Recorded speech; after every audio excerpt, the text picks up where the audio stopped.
प्रातः क्लास चल रहा था 6/4/1967 चौथी पेज के मध्यांक में बात चल रही थी। झूठा और सच्चा कह देते हैं, एकदम नहीं होता है। सोना सच्चा, सोना झूठा, 9 कैरेट तक कहा जाए तो 9 कैरेट, 14 कैरेट, 18, 12 तो होती नहीं। ये ग्रेड्स लगाते आए हैं।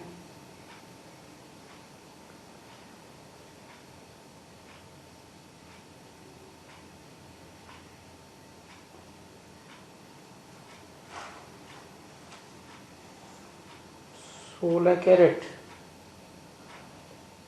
नहीं, ये कायदा नहीं।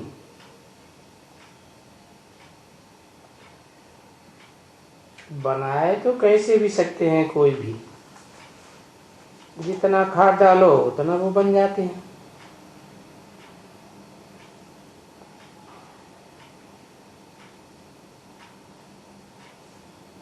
यहाँ है चैतन्य आत्माओं की खाद पड़ती है।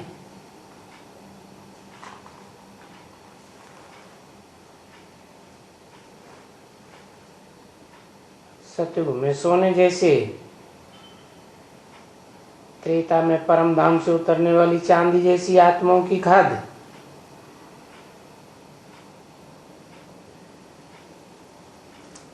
द्वापर में तांबे जैसी आत्माओं की खाद,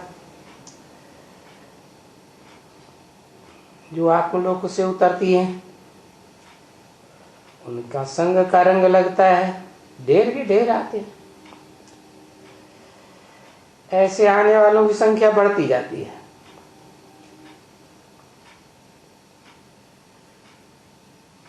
तो बाप की जो महिमा की जाती है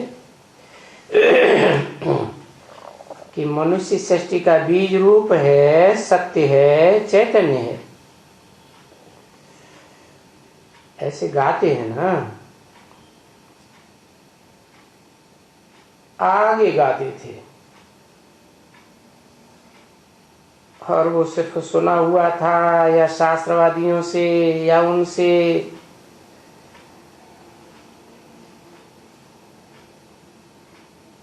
अच्छा, उस समय में तो कोई भी पता नहीं पड़ते हैं।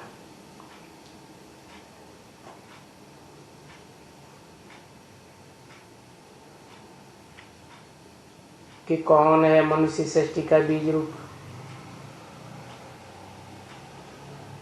भले गायन भी करते हैं, ज्ञान का सागर है, सुख का सागर है, शांति का सागर, फलाना फलाना, परंतु सिर्फ गायन मात्र रह जाता है। अभी संगम युग में तो प्रैक्टिकल में तुम जानते हो कि बरोबर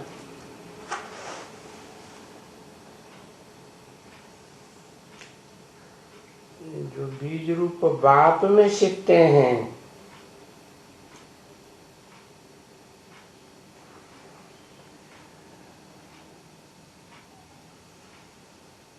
उनमें छिपते हैं।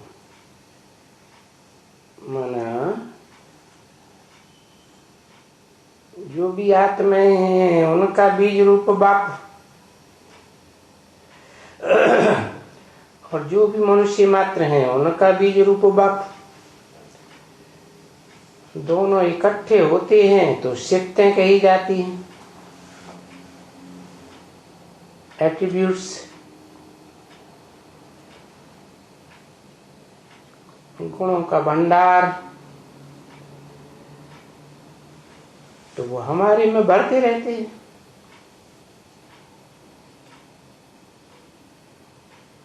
अभी संगम युग में हमको बताते रहते हैं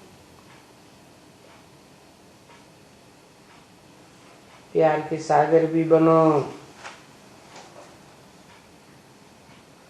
वो तो बाद में बनेंगे, पहले तो ज्ञान के सागर बनो।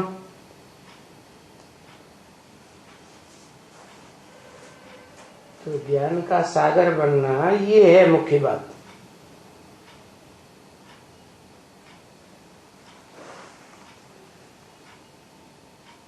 ज्ञान के भंडार बनेंगे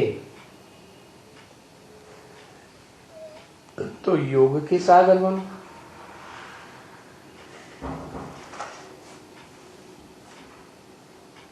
योग शक्ति, समझे? योग रखो।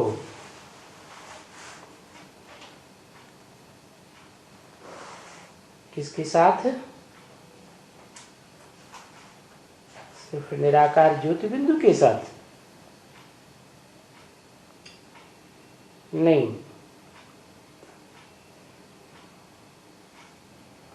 हमारी याद भी प्रवृत्ति की है। साकार और निराकार की प्रवृत्ति है, तो उनके मेल को बाबा कहा जाता है।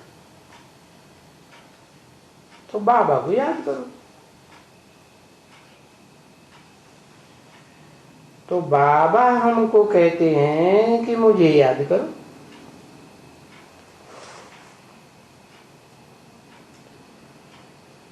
तो तुम्हारा पाप कट जावे।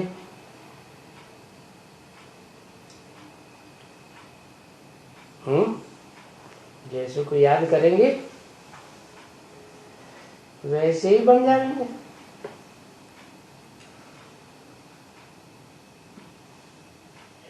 निराकार ज्योति बिंदु को याद करेंगे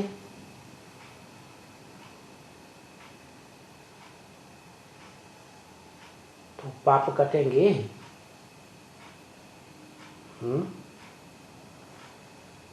उसमें पाप होते हैं क्या?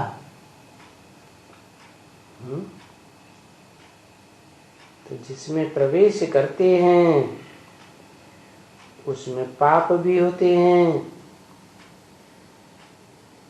तो दोनों का मेल कहते हैं मुझे याद करो। तो तुम्हारा भी पाप कट जावे। तो ये हो गया योग।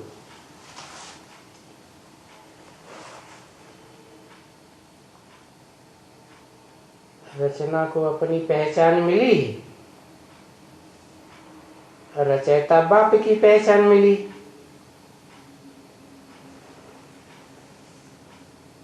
तो रचयिता बाप जिनसे हमको पावन बनना है। रचयिता और रचना का तो हिसाब है ना। रचना साकार तो रचयिता भी साकार। तो उस साकार में जो निराकार है, दोनों की योग से हमको पावन बनना है याद से। क्योंकि उनका नाम ही है पतित पावन। उनका कहा, उसका तो नहीं कहा। उसका माने एक, उनका माने कम से कम दो। दो का कॉम्बिनेशन है तो उनका नाम है। तो उनका गुण भी बताया, पतित और पावन, दोनों का कॉम्बिनेशन। पहले कौन? पहले किसको याद करेंगे? है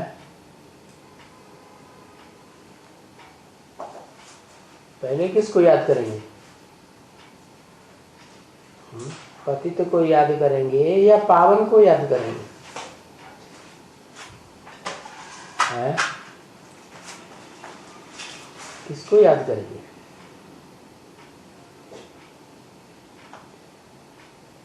क्यों?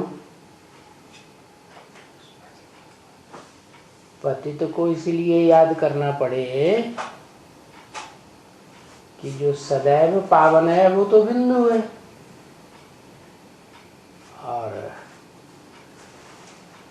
बिंदु को याद करने से पता ही नहीं चलेगा कौन सा बिंदु। इसीलिए जिस पतित में आते हैं मुकर्रर रथ में, पहले उसे याद करना पड़ेगा। फिर पावन भी याद आए।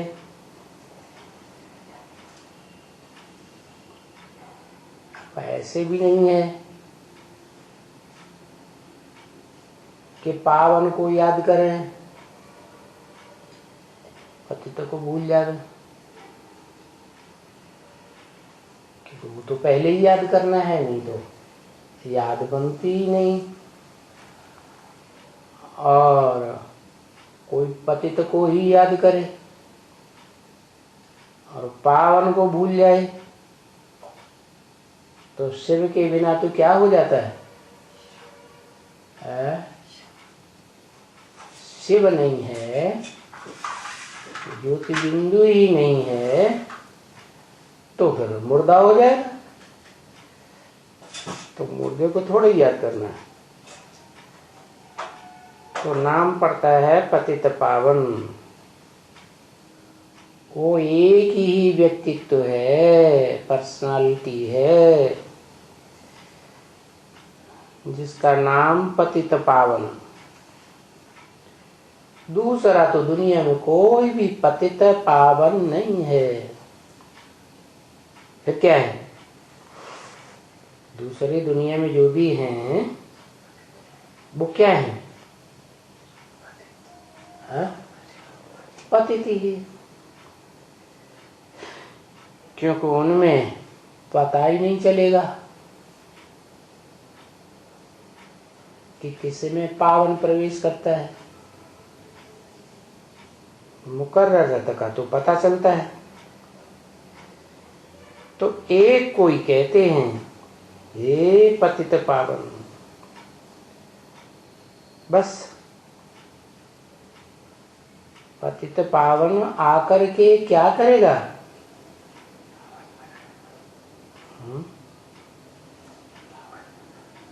वो तो जानते ही नहीं है भक्त लोग।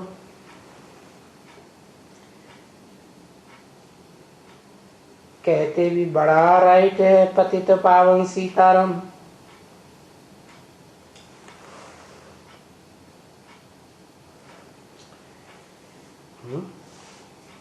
पतित पावन कहते हैं तो सीताराम क्यों लगाई देते हैं?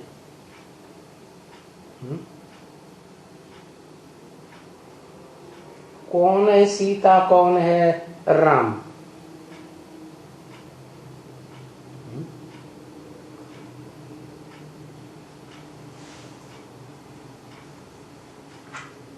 कौन है सीता, कौन है राम?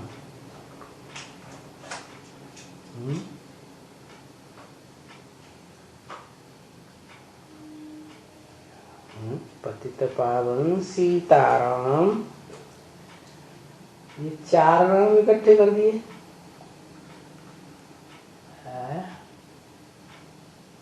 यह पतित पावन,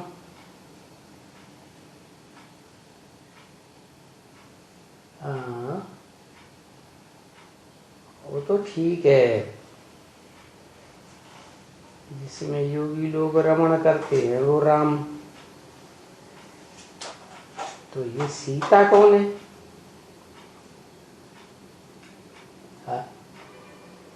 कौन है सीता?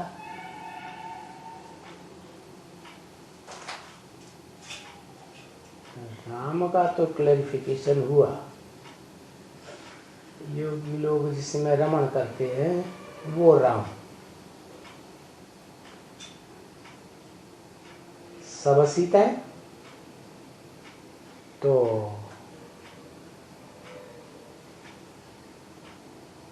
जिसको राम कहा वो सिर्फ राम ही है या सीता भी है?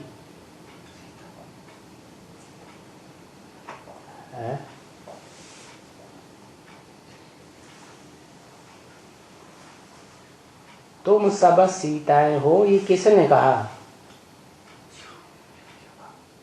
शिव ने कहा। तो जिनसे कहा उनमें वो राम वाली आत्मा भी आती है या नहीं? वो भी सीता है या नहीं?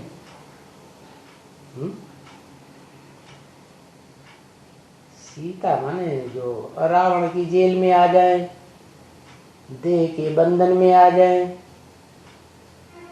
5 तत्वों के बंधन में आ जाए, 5 विकारों के बंधन में आ जाए, तो जिस मुकर्रर रथ में प्रवेश करते हैं वो रथधारी आत्मा भी 5 विकारों और 5 तत्वों के बंधन में आती है या नहीं आती है?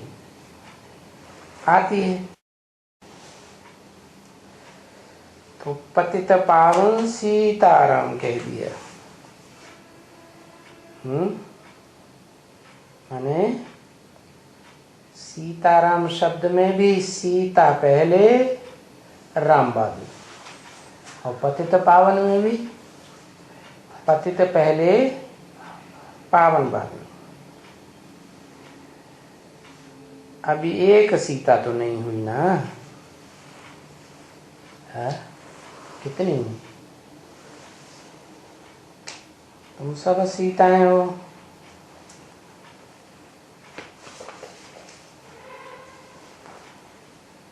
है ना बच्ची? 6:4:67 की वाणी का 5वां पेज देखो। एक सीता नहीं, ये सभी सीताएं हुई भक्ति।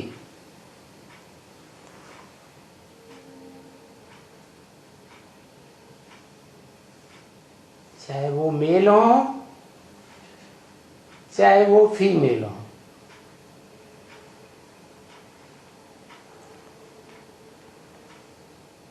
मेल चाहे फीमेल, और उन्होंने एक सीता का नाम ले लिया भक्तों ने,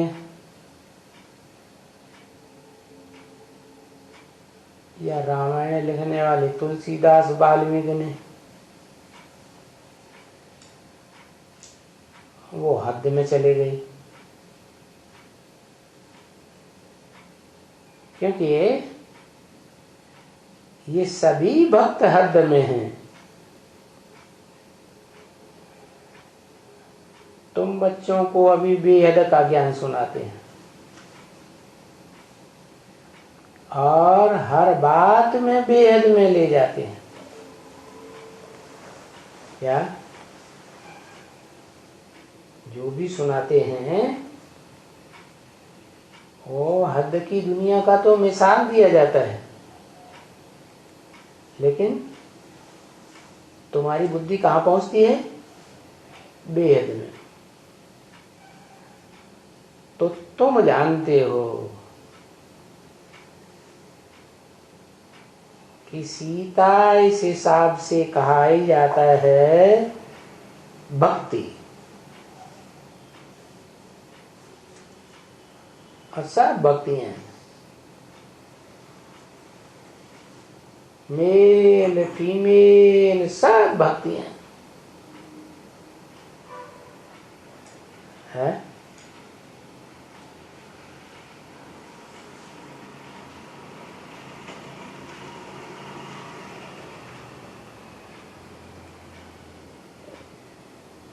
फीमेल भागती हैं कि मेल भागते हैं? है? भक्ति के रूप में तो मेल भी भक्ति करते हैं, फीमेल भी भक्ति करते हैं, तो सब भक्त हैं। अच्छा,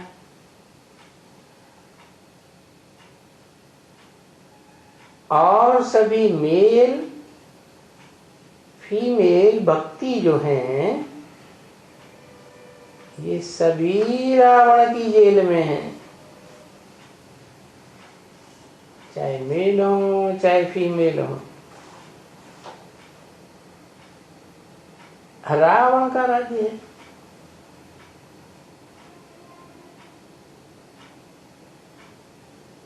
जैसे राम का अर्थ है रमण कराने वाला, आनंद दिलाने वाला, खेल खिलाने वाला, ऐसे रावण का अर्थ है रावयते लोकान इति रावण, जो लोगों को रुलाता है वो रावण है। इसे रुलाने वाले को आसुरी संप्रदाय कहा जाता है।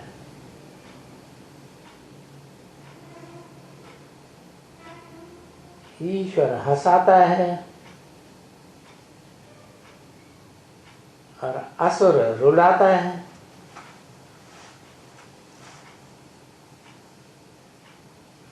तुमको इस समय में ईश्वरीय संप्रदाय में रहना है। तुम जानते हो हम ईश्वरीय संप्रदाय हैं, है? कैसे? और बाकी दुनिया आसुरी संप्रदाय। वो रावण असुर के कंट्रोल में है,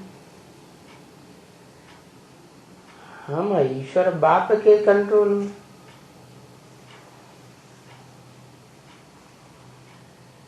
बाबा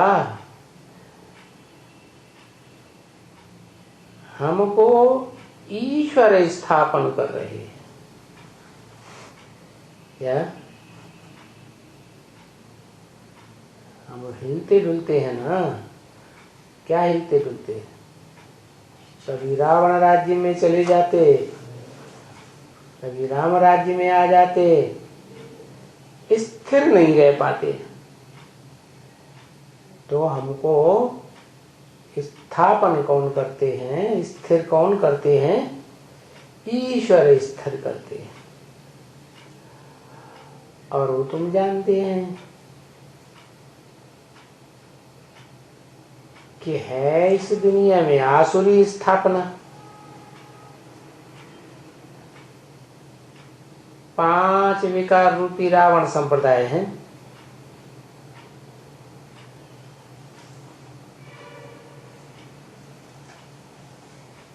अभी रावण को भी तो है ना, चित्र तो है ना। किस बात की यादगार है? चित्र है। किस बात की यादगार? चरित्र की यादगार। चरित्र को दिखाने के लिए चित्र बनाए गए। तो चित्र है माना कोई चरित्र करने वाला भी पहले हुआ है।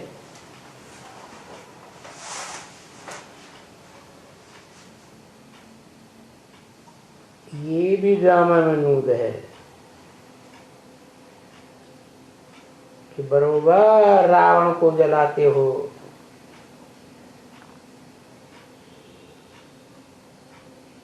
रावण को जलाने के भी चित्र है ना। अब रावण कोई चीज तो है नहीं जिसको जलावे।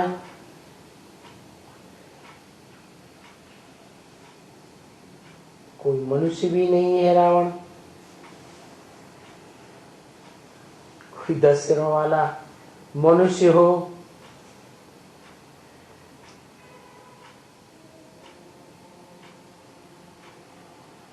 क्या है?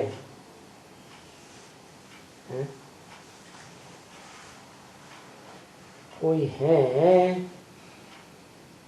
दुख देने वाले, रुलाने वाले, उनका कोई संगठन है। जब बाप आते हैं तुम बच्चे बाप को पहचानते हैं तो तुमको बाप का ज्ञान मिलता है और ज्ञान बल से तुमको योग बल मिलता है। योग बल से तुम पावरफुल बन जाते हो तो उन रावण संप्रदाय को तुम्हारे से बहुत जलन होती है। तो ऐसे जलते हैं, उनका दिल जलता है। क्या क्या दिल जलता है कि अरे हम 2500 साल इतने पावरफुल रहे, अब ये कौन आ गए साधारण साधारण है, इनका हम कुछ भी नहीं बिगाड़ पा रहे। तो देखो, देखने में कोई मनुष्य नहीं है, कोई फलाना ठिकाना नहीं है, बस सारी दुनिया में रावण का राज्य है। यही 5 विकार जो हर एक मनुष्य के अंदर है।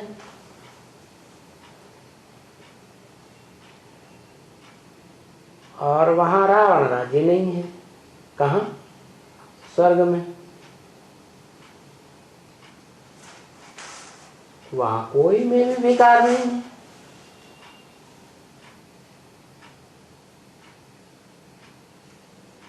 इसलिए उसको कहा जाता है निर्विकारी दुनिया। किसको? स्वर्ग को, नई दुनिया को।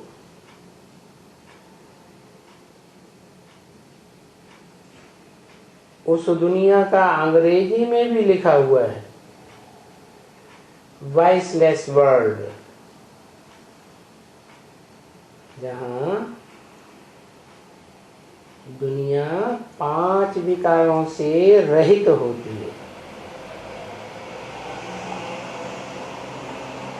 अभी देखो, किसको बोलो, कोई बोलो किसी को नहीं। रावण नहीं होगा, 5 विकार नहीं होंगे, काम विकार नहीं होगा, तो बच्चा कैसे पैदा होगा?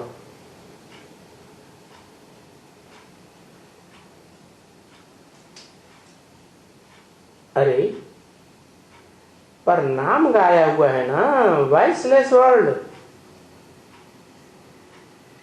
निर्विकारी दुनिया। तो वहां काम विकार होता है क्या?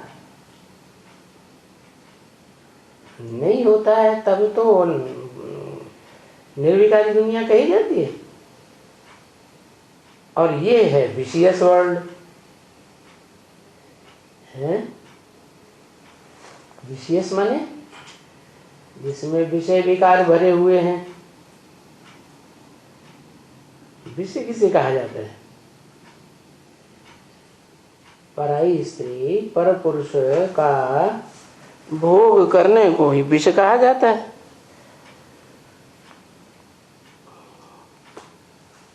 उससे जो भी संतान पैदा होगी वो विषैली पैदा होगी। जैसे सांप बिच्छू टिंडन, तो और ज्यादा दुख देंगे।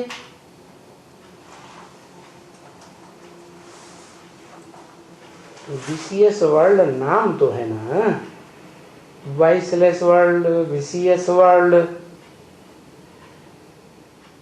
दोनों अलग हैं। ऐसे नहीं कि विशियस वर्ल्ड में वॉइसलेस वर्ल्ड भी होती है। वो तो तब होती है जब बाप आते हैं, आत्मा परमात्मा परम पिता का परिचय देते हैं, नई दुनिया पुरानी दुनिया का परिचय देते हैं। तब इस पुरानी दुनिया में, विशियस वर्ल्ड में, निर्विष दुनिया, निर्विकारी दुनिया की भी स्थापना करते हैं। तो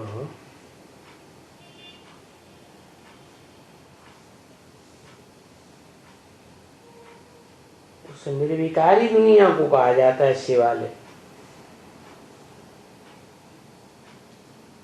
जब शिव बाप आत्माओं का आते हैं और जो नई दुनिया स्थापन करते हैं, वाइब्रेशन से सुख लेने वाली दुनिया, इंद्रियों के सुख की अनुभूति ही नहीं, इंद्रियों से परे का सुख, उसको कहते हैं शिवालय। आलय माने घर, शिवालय माने शिव का घर। वहां न कर्मेंद्रियों का सुख होता है, न देवताएं जो ज्ञानेंद्रियों से सुख भोगते हैं, संतान पैदा करते हैं, उसका सुख होता है। वो है ही शिवालय। शिव आत्मा का नाम है, उस एक ही आत्मा का नाम है, उसका घर का नाम है शिवालय। कोई भी प्रकार की इंद्रियों का सुख नहीं होता, इसलिए अतीन्द्रिय सुख कहा जाता है। और ये दुनिया है वैश्यालय। कहाँ एक शिवालय, एक शिव की मान्यता है?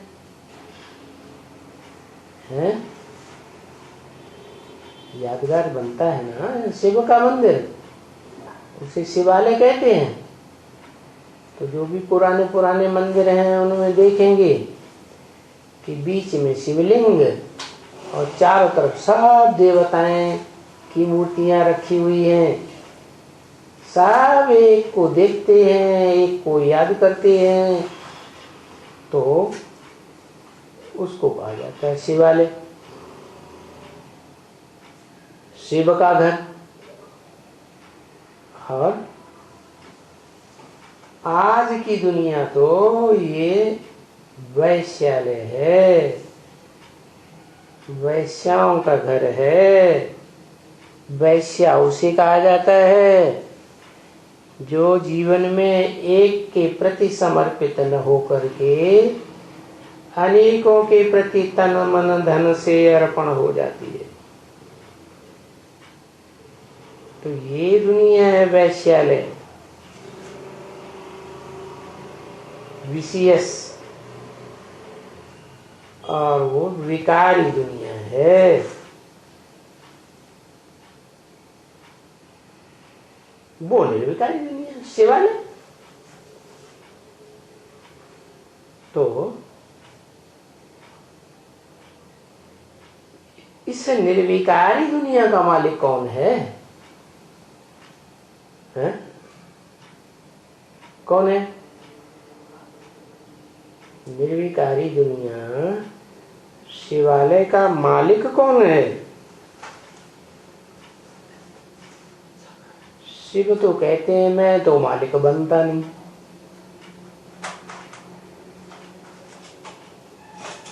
मैं विश्व का मालिक गाया नहीं जाता।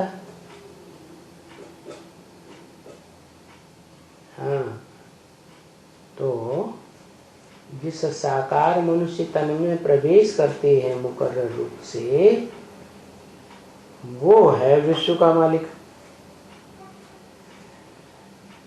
तो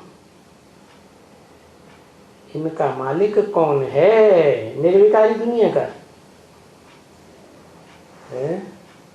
निर्विकारी दुनिया का मालिक ये है। ये कह करके किस तरह इशारा किया?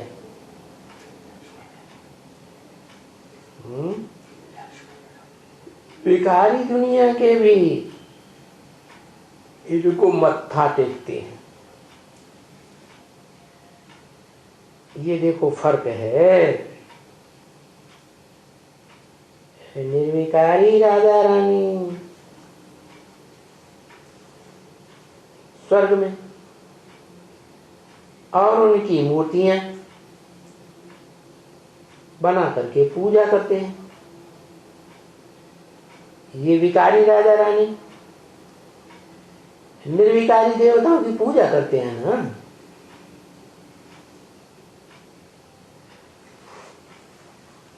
तो देखो पूजा करते हैं तो फर्क हो गया। ये भिखारी राजा रानी, उनको मत्था टेकना पड़ता है। मत्था टेकना माने संगम युग में शूटिंग कैसे होती है? मत्था झुकाना पड़ता है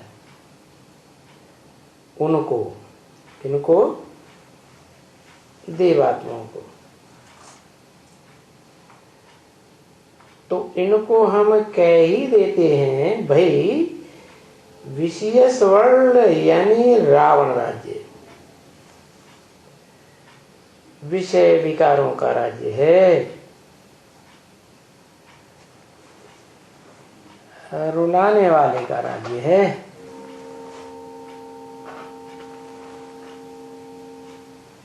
जब से रावण राज्य शुरू होते हैं तो उनको कहा जाता है रावण राज्य। कब से शुरू होते हैं? जब से माने कब से शुरू होते हैं? हाँ, द्वापर नाम क्यों पड़ा? दो शुरू हो जाते हैं। शरीर में भी दो हिस्से हो जाते हैं। तो एक टांग इधर गई, एक टांग इधर गई। एक धर्म वाले, जब इस्लाम धर्म वाले आते हैं तो वाम मार्ग में जाते हैं। बौद्ध धर्म वाले आते हैं तो ब्रह्मचर्य के दाईं ओर में जाते हैं। भारतीय धर्म में जाते हैं। तो रास्ते अलग अलग हो गए।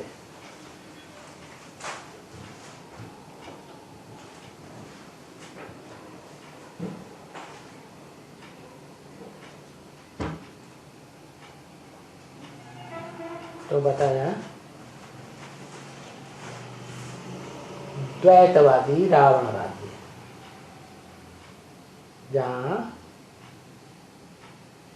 दो मतें, दो कुल, दो राज्य, दो भाषाएं हो जाती, हर बात में द्वैत हो जाता है। उनको फिर नाम दे दिया है शास्त्रों में दैत्य, जिनको दिति की संतान कहते हैं। दिति अर्थात जो खंडित हो गई, ब्रह्मचर्य पालन नहीं कर सकी, जीवन में एक की बन के नहीं रह सकी, विशियस हो गई। तो जब से रावण राज्य शुरू होते हैं तब से ऐसा होता है। अब ये तो तुम बच्चे समझ गए अच्छी तरह से कि राम राज्य क्या और रावण राज्य क्या, शिवालय क्या और वैश्यालय का। अच्छी तरह से समझ गए कि जब कि कल्प की आयु का ही किसी को पता नहीं है। जब पता ही नहीं है तो हाफ एंड हाफ कैसे कहेंगे? सृष्टि की आयु का पता हो तो आधा आधा भी कर सके।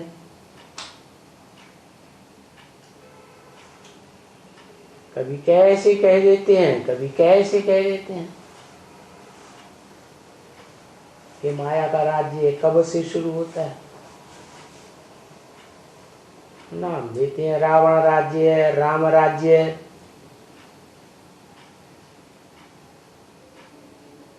रावण का राज्य दिखाते हैं, समंदर के बीच में टापू है, उस टापू में रावण का राज्य है। नाम दिया लंका।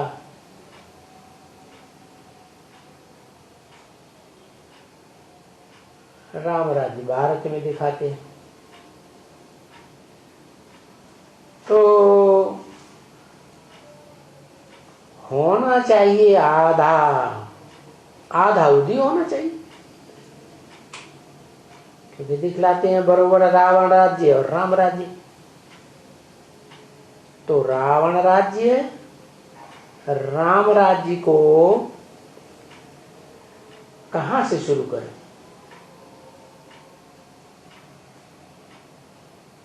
और कहां से बंद करें? राम राज्य कहां से शुरू करें और कहां बंद करें? और रावण राज्य कहां से शुरू करें और कहां बंद करें?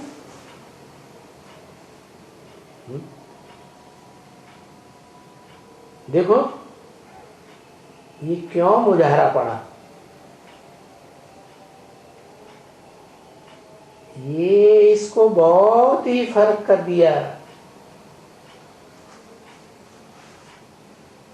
राम राज्य और रावण राज्य का। और बाप ने आकर के सभी समझाया है। ये तो कल्प कल्प हर 5000 वर्ष का चक्कर फिरता रहता है। और इसमें राम राज्य आधा और रावण राज्य आधा। राम वाली आत्मा के थ्रू शिव आत्माओं का बाप आत्म की स्थिति से राम राज्य की स्थापना करते हैं। वो राम है एक, जो राम राज्य स्थापन करने का निमित्त बनता है। और रावण के अनेक सिर दिखाते हैं, जो संगठित होकर काम करते हैं।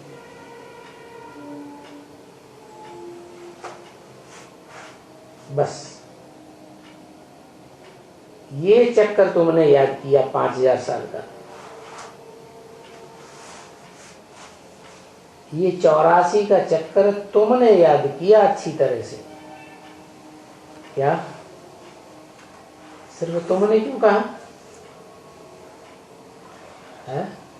क्योंकि जो सन्मुख बैठते हैं उनको कहा जाता है तुमने।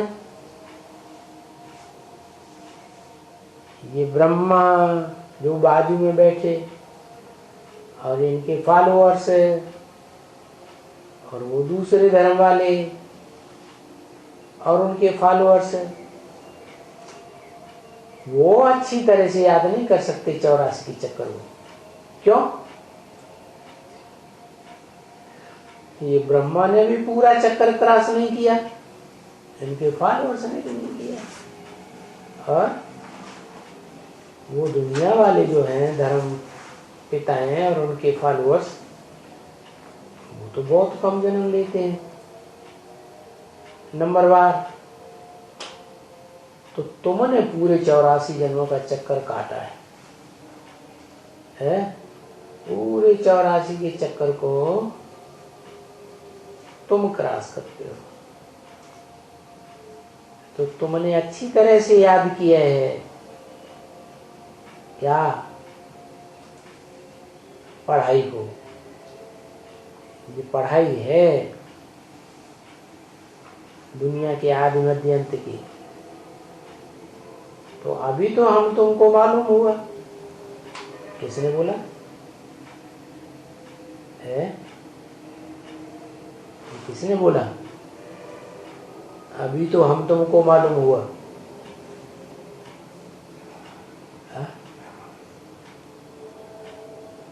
ब्रह्मा बाबा की आत्मा और राम वाली आत्मा दोनों के लिए बोला गया। अभी माना अभी संगम युग में हमको तुमको दोनों को मालूम हुआ। ऐसे नहीं कहेंगे कि शिव की आत्मा को भी मालूम हुआ, उनको तो हमेशा मालूम ही रहता है। हर आत्मा को कि हम 84 का चक्कर खाते हैं, पार्ट बजाते हैं। हर आत्मा को मालूम हुआ।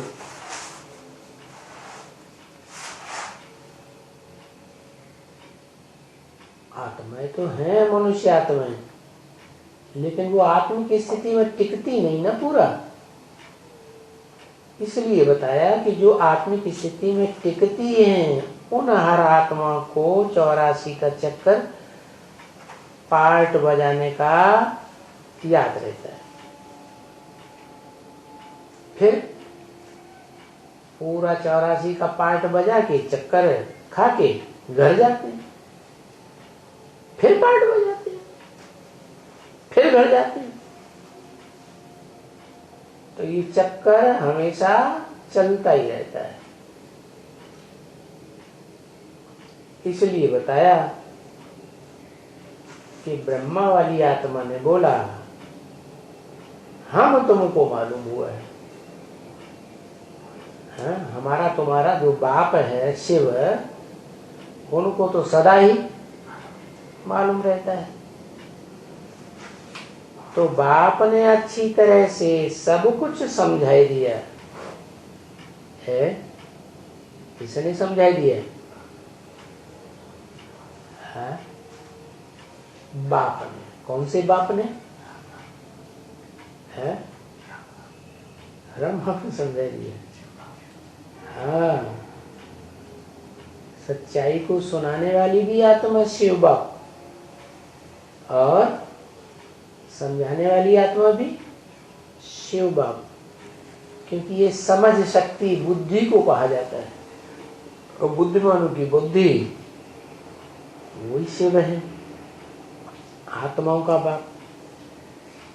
तो आत्माओं के बाप ने अच्छी तरह से सब कुछ समझाई दिया है कि बच्चे, ये सतयुग और त्रेता में पुनर्जन्म जैसे यहाँ मनुष्य लेते हैं, वहां भी पुनर्जन्म लेते हैं। पुनः पुनः माने बार बार जन्म लेते हैं। ये बात बाप ने बताई दी, आत्माओं के बाप ने बताई, समझाई टीचर के रूप में। वो सुप्रीम टीचर भी है। तो पुनर्जन्म वो देवताएं लेते ही है राम राज्य में। फिर उनको नीचे आना है द्वैतवादी रावण राज्य में, जहाँ जहाँ दो दो धर्म, दो दो राज्य, हर बात में द्वैतवाद। तो नीचे की स्टेज में आ जाते हैं, दुखमयी स्टेज में, उसे कहते हैं रावण राज्य। अभी खेल है क्या? द्वैतवादी द्वापर युग में आए देवताएं तो हार गए। किससे हार गए?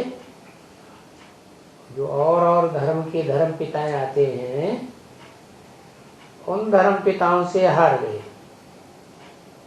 और फिर कलयुग के अंत में जब बाप आते हैं सुप्रीम सोल, और राम बाप का परिचय देते हैं, तो दोनों के कॉम्बिनेशन का पता लगता है, तो हमारी जीत हो जाती है। तो ये जीत और हार का खेल चलता रहता है। जब जीत होती है तो 2500 साल हम सुख में रहते हैं देवात्मा में, और जब हार खाते हैं माया रावण से, तो दुखी हो जाते हैं। अच्छा, खेल हार और जीत का रिहर्सल कहाँ होती है? जब बाप आते हैं पर्दे के पीछे रह करके डायरेक्टर का पार्ट बजाते हैं, तो हम बच्चे हार का भी पार्ट बजाते हैं और जीत का भी पार्ट बजाते हैं। शो भी तो देखते हो, कि बरोबर जब तुम जीत पहनती हो तो देखो स्वर्ग का मालिक बनते हो, और हार खाते हो तो नरक के मालिक बनते हो।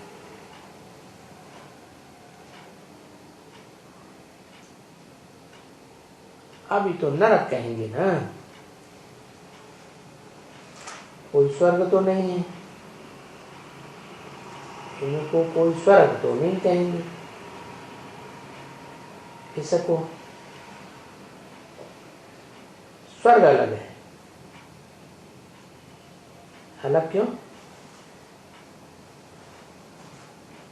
क्योंकि वहां सब स्व स्थिति में रहते हैं, आत्मिक स्थिति में रहते हैं।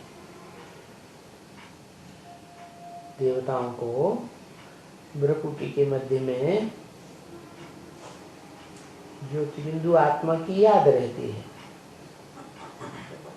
और ये बात अभी जानते भी हैं कि स्वर्ग किसे कहा जाता है और नरक किसे कहा जाता है। स्वर्ग उसे कहा जाता है जहाँ सब स्वस्थिति में रहते हैं, और ऐसी दुनिया बनाने वाला सदा स्वस्थिति, सदा आत्मिक स्थिति में रहने वाला शिव है। वो जिस मुकर्रर रथ में प्रवेश करते हैं उसको भी जिस युग में आते हैं संपूर्ण युग में स्वस्थिति में स्थित रहने वाला बनाए देते। तो स्वर्ग और नरक, नरक कब बनता है? कौन बनाता है? नरक बनाता है। कैसे बनाता है? नर जिसे मनुष्य कहा जाता है वो विकारी होता है, विकार से नरक बनता है। और स्वर्ग स्वस्थिति रहने वाला बनाता है। अभी मरते हैं तो कहते हैं भाई स्वर्ग पधारा, माना कैसे पधारा? स्वस्थिति में रह करके, आत्मिक स्थिति में रह के शरीर छोड़ा तो अंतमते सोगति हो जाती है। अंत में आत्मा की याद आई तो आत्मिक दुनिया में जाके जन्म लेते जहां आत्मा की ही याद रहती। पर वो स्वर्ग कोई ऊपर में तो नहीं है, वो जैसे शरीर में आत्मा ऊपर है ऐसे आत्मा की ऊंची स्टेज की स्थिति है और देह की स्थिति नीचे है। देह की कर्मेंद्रियों की स्थिति भी नीचे है। तो वो समझ लेते हैं कि नरक नीचे है और स्वर्ग ऊपर है। तो ऊपर में तो कोई देवताएं नहीं रहते हैं ना। तो देखो ये सब भक्त बुद्ध हुए ना, जानते ही नहीं है कि स्वर्ग इसी दुनिया में भारत में था, फिर यही दुनिया भारत में नरक बनती है। आगे भी तुम कहते थे स्वर्ग और नरक, अभी तुम कहेंगे फलाना स्वर्ग में पधारा, कहेंगे क्या? स्वर्ग में पधारा क्यों नहीं कहेंगे? क्योंकि अभी इस दुनिया में स्वर्ग है ही नहीं। भले स्वस्थिति में रहने वाला बाप आया हुआ है, स्वस्थिति में रहना सिखाता है, लेकिन अभी बाप ने स्वर्ग की दुनिया कहाँ स्थापन की है? अभी भी नरक की दुनिया ही तो चल रही है। तो अभी हम नहीं कहेंगे कि फलाना स्वर्ग पधारा। अच्छा, ये नहीं कहेंगे स्वर्ग पधारा, ये कहेंगे कि ज्योति ज्योति में समाया है? आत्मा रूपी ज्योति है, जो ज्योतिर्मान ब्रह्मलोक है, उसमें सदाकाल के लिए समा गई।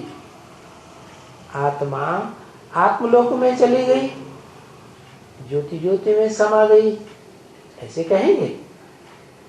जैसे बौद्धि लोग कहते बुद्ध पार निर्वाण गया, माने निर्वाण धाम चला गया, जहां वाणी होती ही नहीं। तो तुम ही सिर्फ हैं जो इस बात को समझते हो, दूसरा तो दुनिया में कोई भी नहीं समझते हैं कि स्वर्ग क्या है, नरक क्या है, ज्योति ज्योति में समाने का मतलब क्या है, और कब आत्माएं ज्योति स्वरूप ज्योति ज्योतिर्मय धाम में समा जाती हैं, वो तुम समझते हो। वो कहेंगे हाँ, ये जो भी साधु मरा वो निर्वाण धाम में चला गया है। ऐसे थोड़ी कि वो साधु जो इंद्रियों की साधना करता है, वो शरीर छोड़ता है तो कोई निर्वाण धाम में चला जाता है? नहीं, कोई निर्वाण धाम में नहीं जा सकता जब तक के निर्वाण धाम का जो मुखिया आत्मा है या आत्मलोक का जो घर का मालिक है, कौन? Supreme soul. वो जब तक इस सृष्टि में ना आए और निर्वाण धाम जाने का रास्ता न बताए, तरीका न बतावे, तब तक कोई निर्वाण धाम नहीं जा सकता। ऐसे भी नहीं कि ज्योति ज्योति में समाया गया, नहीं।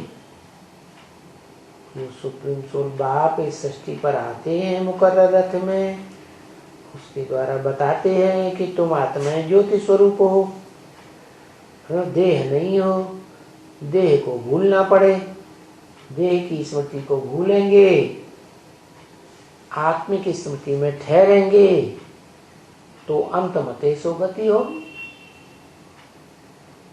तो तुम ये बिल्कुल नहीं कहेंगे कि ज्योति ज्योति में समाया या कोई साधु संत महात्मा निर्वाण धाम में चला गया, बिल्कुल नहीं। क्या तुम अभी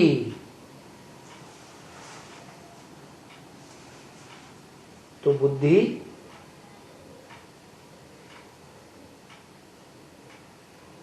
बुद्धि होगी ना,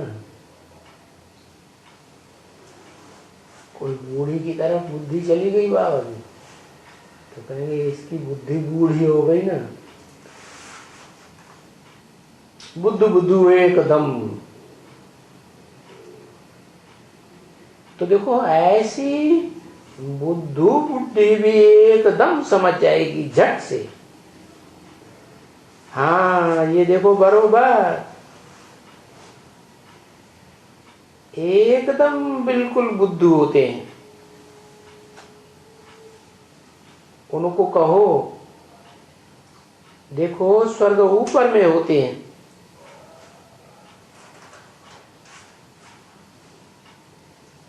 तो सभी ऊपर में चले जाते हैं। यहाँ तो इस दुनिया में नरक है।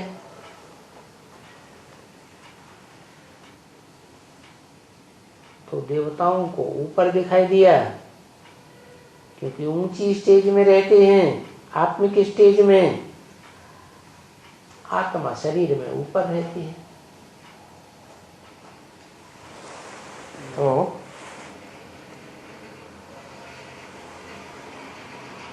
आत्मा बोलेगी ये सत्य है।